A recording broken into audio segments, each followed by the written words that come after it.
시편 22편 긴 절을 읽었네요. 그거보다 조금 더 있지만 고난에 관한 부분을 이렇게 조명을 해서 1절부터 21절까지를 읽었습니다. 참 절절한 고난의 토로이지요.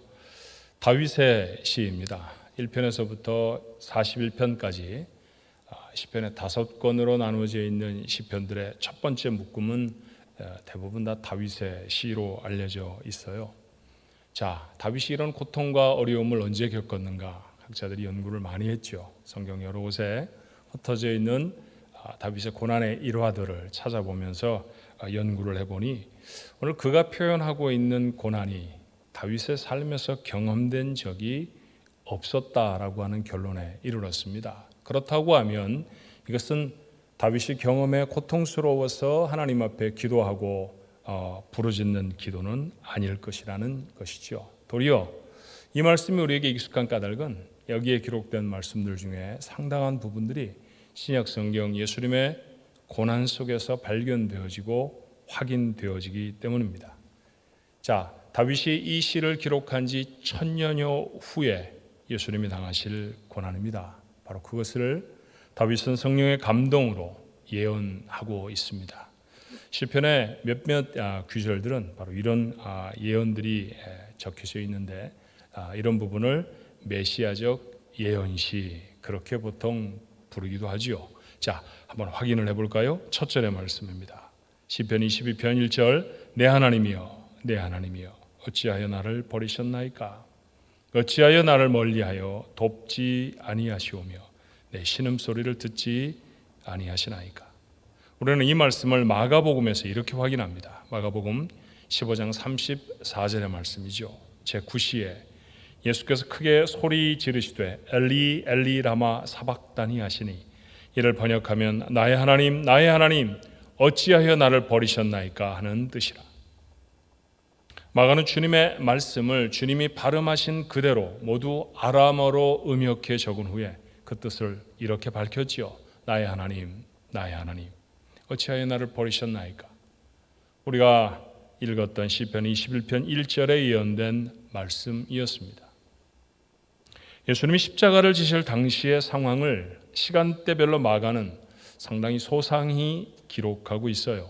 자, 마가복음 15장 25절의 말씀에 보니 때가 제 3시가 되어 십자가에 못 박으니라. 주님이 십자가에 못 박히신 시간은 유대인의 시간으로 제 3시였습니다. 우리가 사용하는 시간으로 환산을 하면 6시간을 더하면 되지요. 그러니 오전 9시입니다. 그리고 3시간이 지났을 때 온 땅에 어둠이 임합니다. 마가복음 15장 33절이에요. 제6시가 되매 온 땅에 어둠이 임하여 제9시까지 계속하더니 우리 시간으로 다시 환산하면 12시 정오입니다. 보통은 해가 가장 높이 떠서 가장 밝아야 하는 때이죠. 그런데 그 해가 빛을 잃어버렸습니다. 그리고 3시간을 침묵하신 주님이 토해내신 말씀이 엘리 엘리 라마 사박다니였죠. 그리고 불과 몇 분이 되지 않아서 주님은 운명하십니다. 자, 시편 20편 1절이 기록하고 있는 말씀을 우리는 예수님의 고난당하신 골고다 언덕 십자가 위에서 확인합니다. 다시 시편 22편의 말씀으로 돌아가 볼까요? 7절로 8절의 말씀에 보니 나를 보는 자는 다 나를 비웃으며 입술을 삐죽거리고 머리를 흔들며 말하되 그가 여호와께 의탁하니 구원하실걸 그를 기뻐하시니 건지실걸 하나이다. 정말 그렇습니다. 자, 십자가 아래에 선 사람들의 모습을 공관복음 마태, 마가, 누가 그들이 쓴 성경을 공관복음 그렇게 말하죠. 그렇게 세 권의 복음서는 다 기록하고 있지만 오늘 특별히 마태의 기록으로 살펴보면 이렇습니다. 마태복음 27장 41절로 43절에 그와 같이 대제사장들과 서기관들과 장로들과 함께 희롱하여 이르되 그가 남은 구원하였으되 자기는 구원할 수 없도다. 그가 이스라엘의 왕이로다. 지금 십자가에서 내려올지어다. 그리하면 우리가 믿겠노라. 그가 하나님을 신뢰하니 하나님이 원하시면 이제 그를 구원하실지라. 그의 말이 나는 하나님의 아들이라 하였도다 하며 그렇게 희롱했다는 얘기 우리는 복음서에서 다시 확인합니다. 시편 22편 14절로 15절도 주님의 고난에 대한 말씀입니다. 나는 물같이 쏟아졌으며 내 모든 뼈는 어그러졌으며 내 마음은 밀랍 같아서 내 속에서 녹았으며 내 힘이 말라 질그릇 조각 같고 내 혀가 입천장에 붙었나이다. 주께서 또 나를 죽음의 진토 속에 두셨나이다. 이 참혹한 고통은 주님이 십자가 위에서 남기셨다는 7마디 중에 하나에 이렇게 담겼죠.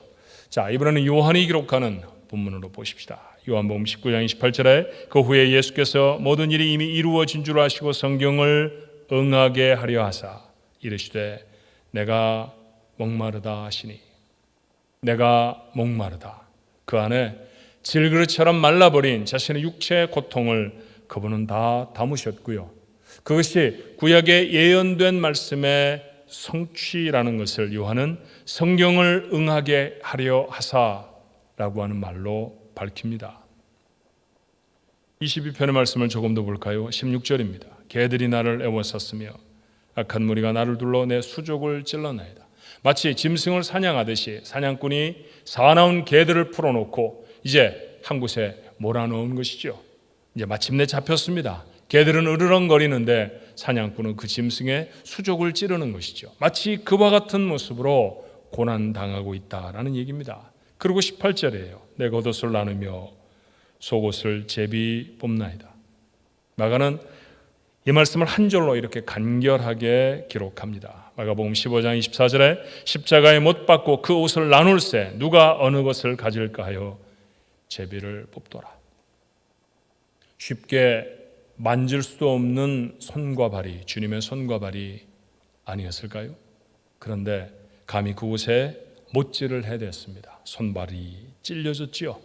그의 겉옷, 그의 속옷, 속옷과 겉옷을 굳이 신약 성경은 구분하지 않습니다만 옷까지 다 발가벗겨지고 그리고 그것을 나누는 참담한 모습들, 십자가 아래의 사건이었습니다. 몇 절의 말씀을 살펴보았습니다만 시편 22편은 1절부터 21절 오늘 여러분에게 읽어드린 말씀까지 구구절절이 주님의 고난을 예언하고 있습니다. 다윗은 기원전, 그러니까 예수님이 오시기 전 1010년에 이스라엘의 왕이 됩니다. 그러니 예수님이 오시기 전 1000여년 전에 이 시가 기록되어졌다라는 것이죠. 주님의 당하실 고난은 어쩌다가 당하신 것이 아닙니다. 나라를 회복하려고 하는데 힘이 없어서 군병들에게 체포당하여서 어쩔 수 없이 당한 고난이 주님의 고난이 아니었다는 것이죠. 놀랍지 않습니까? 적어도 1000년 전에도 이렇게 구체적으로 계획된 하나님의 사건이 바로 예수님이 당하신 고난이었습니다. 그럼 왜 하나님은 이렇게 당신의 하나밖에 없는 아들에게 고난을 짊어지우셔야 했을까요? 주님이 당하신 고난에 담긴 의미는 무엇이었겠습니까? 말씀드린 것처럼 예수님이 십자가 위에서 남기신 마지막 말씀 7마디입니다.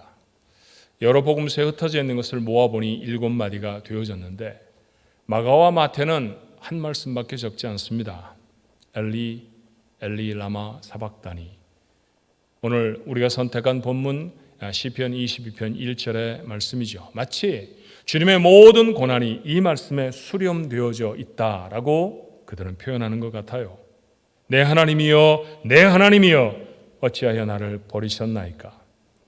어찌 나를 멀리하여 돕지 아니하시오며 내 신음소리를 듣지 아니하시나이까?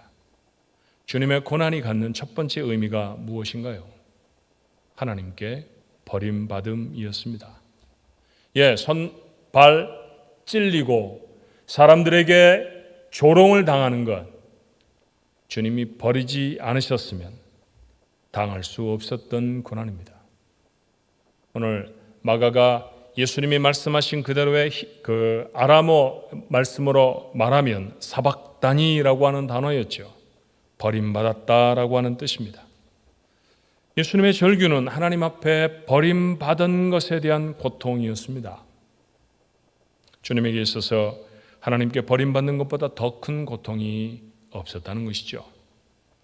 주님은 늘 하나님을 아버지 그렇게 부르셨습니다. 유대인들이 이것을 이렇게 분노 속에 증거해요. 요한복음 5장 18절에 유대인들이 이를 인하여 더욱 예수를 죽이고자 하니 이는 안식일만 범할 뿐 아니라 하나님은 자기의 친아버지라 하여 자기를 하나님과 동등으로 삼으심이라. 늘 하나님을 내 아버지 그렇게 부르셨던 것이 유대인들에게 분노를 자아냈다라는 얘기입니다. 그렇게 예수님은 하나님을 늘 아버지로 부르셨습니다. 그런데 십자가에는 그 아버지가 계시질 않아요. 심판하시는 하나님밖에 없습니다. 주님은 복음서에서 유일하게 이 부르짐에만 엘리, 하나님이라고 그분을 부릅니다. 이 고난을 통해 주님이 우리에게 가르치시는 것은 무엇일까요? 인생 최대의 문제가 하나님께 버림받는 것이라는 사실을 가르치십니다. 하나님이 계시지 않는 곳이 어디인가요? 그곳이 지옥입니다. 그러니 인생에게 있어서 가장 시급한 것은 무엇입니까? 하나님을 다시 찾는 것입니다.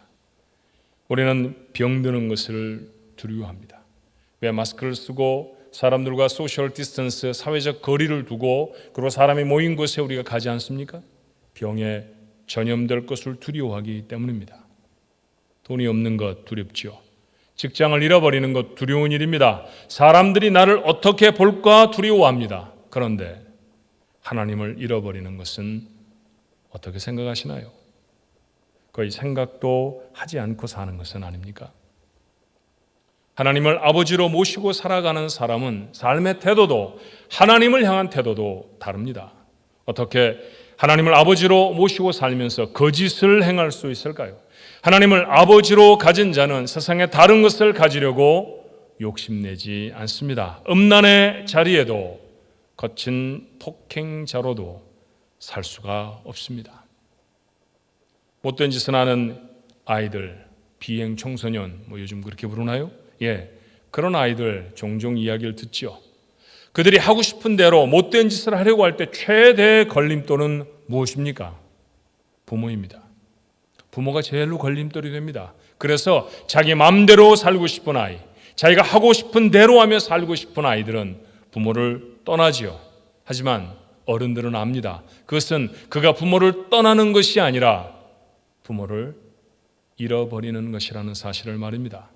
부모를 잃어버린 아이의 삶이 행복한 경우가 있던가요?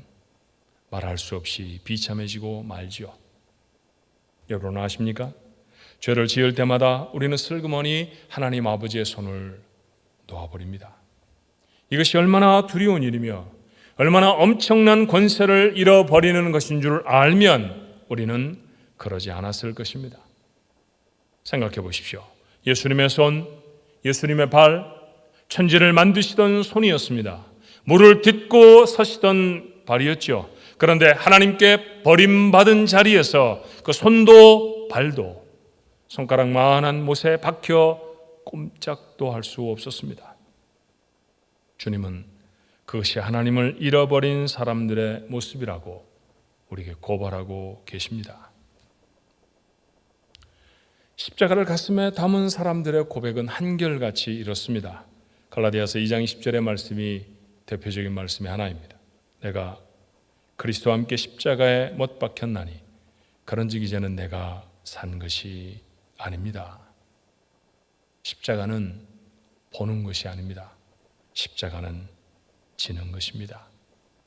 주님이 십자가를 지신 자리에 내가 있습니다. 그렇게 버림을 받아야 하는데 주님이 대신 버림받으십니다.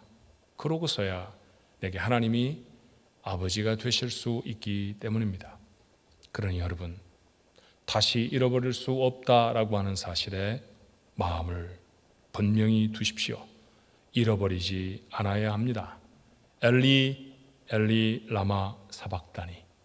시편 20편 22편 1절이 기록하는 이 주님의 절규가 오늘 여러분과 제 귀에 살아 있어야 합니다. 예수님의 당하신 고난이 첫 번째 의미가 하나님께 버림받는 것임에도 불구하고 주님이 당하신 그 고난은 또한 하나님의 사랑입니다. 주님의 버림받으심, 사실 주님이 버림받으셔야 할 곳이 아니라 여러분과 제가 버림받아야 하지 않았나요? 그런데 주님이 대신 받으셨습니다. 그러니 우리를 향한 사랑이라 말할 수 있을 것입니다. 체코에서 만든 다리라고 이름 붙여진 단편 영화가 있습니다. 감동을 많이 주는 그런 장면인데 조금 긴 영상이지만 같이 한번 나눠볼까요?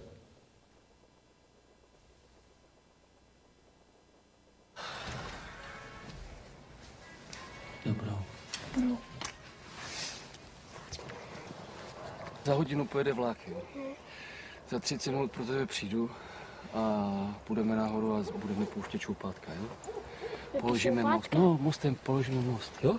Jo, 30 minut sedět, nikam neběhat. Jasný? jasný. Tak jo. Tak čau.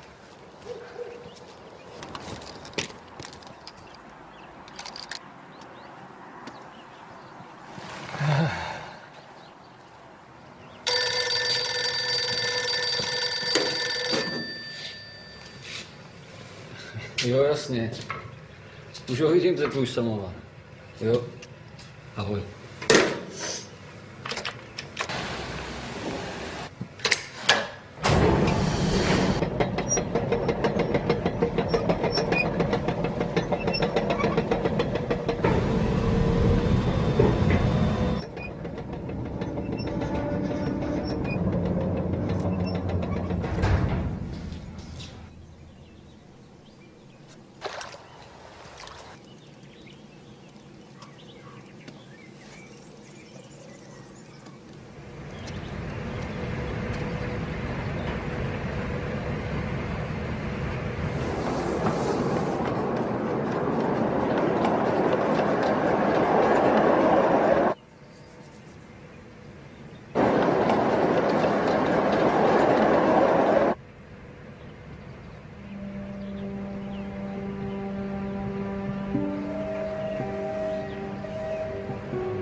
Tati, vlak jede moc brzo!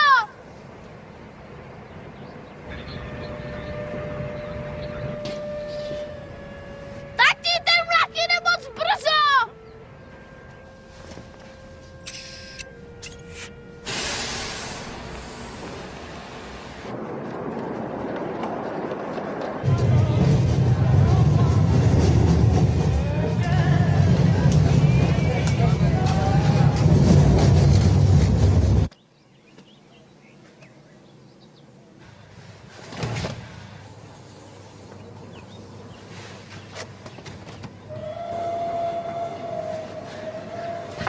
Láďo! Láďo!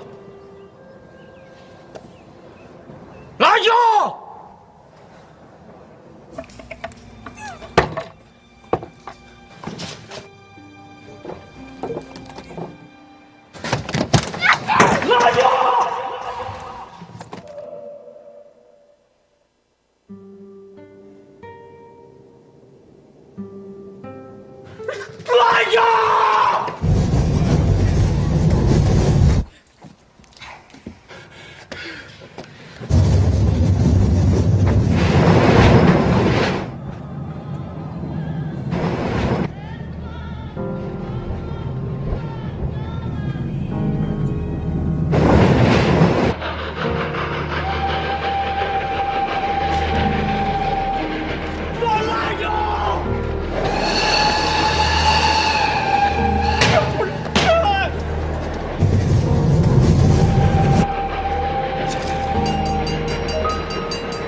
마가가 번역한 주님의 절규는 이랬습니다. 마가복음 15장 34절에 나의 하나님, 나의 하나님, 어찌하여 나를 버리셨나이까? 왜 나를 버리십니까? 주님은 하나님께 질문했죠. 그리고 이제 우리는 그 대답을 압니다. 나를 살리시려고, 나를 사랑하셔서 주님을 버리셨습니다. 그 답을 바울의 선언으로 읽으면 이래요. 로마서 5장 8절에 우리가 아직 죄인 되었을 때 그리스도께서 우리를 위하여 죽으심으로 하나님께서 우리에 대한 자기의 사랑을 확증하셨느니라. 주님의 죽으심 십자가입니다. 공교롭게도 오늘 시편 22편에 기록되어져 있는 주님의 고난에 대한 예언은 모두가 다 예수님의 십자가 위에서의 고난을 말하죠. 주님은 하나님이 버리셔서 죽으셨습니다. 싫어버리신 게 아니었잖아요. 그러고 보니 해가 빛을 잃은 이유가 이것이 아닌가 싶어요. 차마 사랑하는 아들의 죽음을 목도하실 수 없었던 하나님이 빛을 잃어버리도록 해를 덮어버리신 건 아닌가. 하나님이 나를 살리시려 주님은 주님을 버리셨습니다. 하나님은 그렇게 여러분과 저를 사랑하십니다. 십자가는 사형을 집행하는 으스스한 도구이죠. 하지만 아름다운 예배당 꼭대기에도 걸려 있고요. 여린 여인의 목에도 걸려 있습니다. 십자가를 보면 희망이 생깁니다. 새 힘이 솟습니다. 이상한 일이죠. 주님의 고난의 절정이었던 그 십자가가 우리에게 힘이 되고 소망이 되는 이유가 뭘까요? 하나님이 아들의 생명을 걸고 나를 사랑하신다고 하는 확실한 증거이기 때문입니다.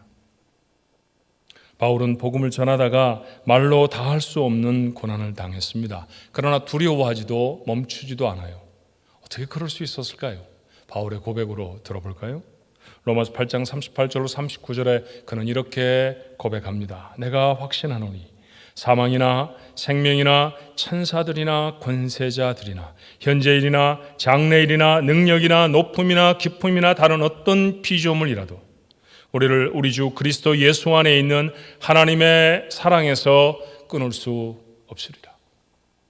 나와 하나님을 묶어놓은 그 사랑의 끈에서 나를 끊어낼 자가, 끊어낼 사건이, 끊어낼 어떤 세력이 세상에 존재하지 않습니다.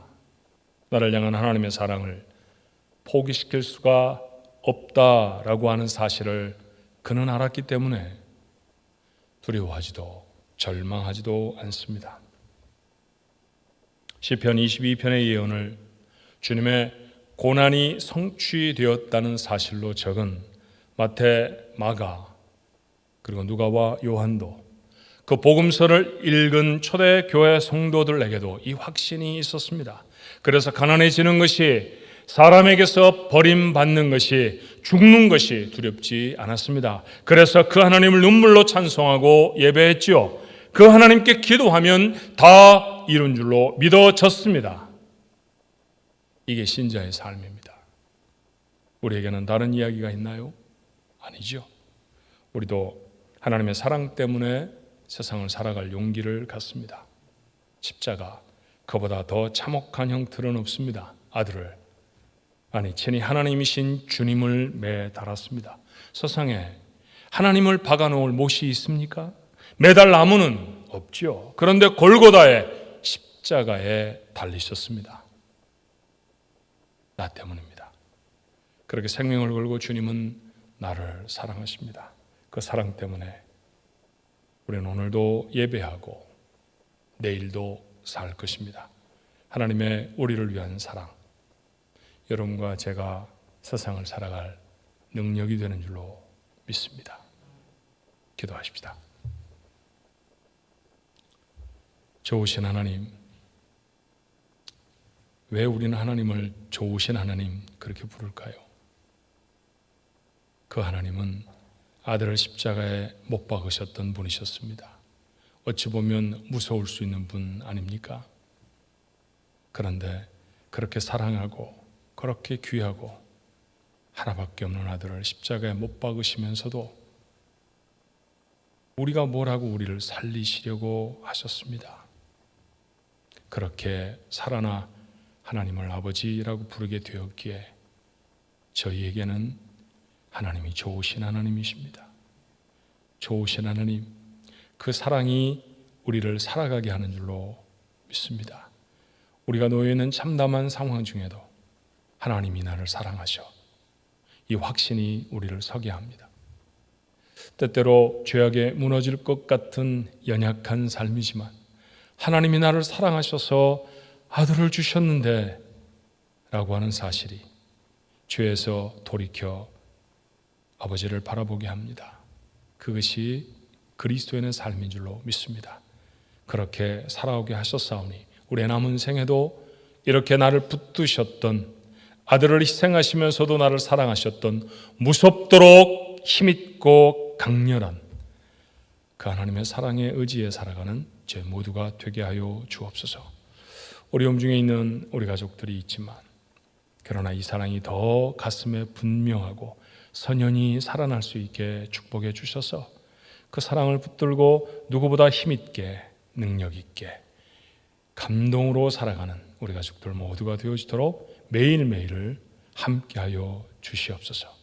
나의 하나님 어찌하여 나를 버리시나이까? 이 주님의 간절한 고백은, 그 질문은 우리를 위한 하나님의 크고 놀라우신 사랑의 다름이 아니었습니다. 이 말씀을 가슴에 담고 용기 있게 세상을 살아가는 하나님의 사람들 모두가 되어주도록 축복해 주시옵소서. 우리를 위하여 자신의 생명을 조금도 아끼지 않으신 참 좋으신 예수님의 이름으로 기도합니다. 아멘.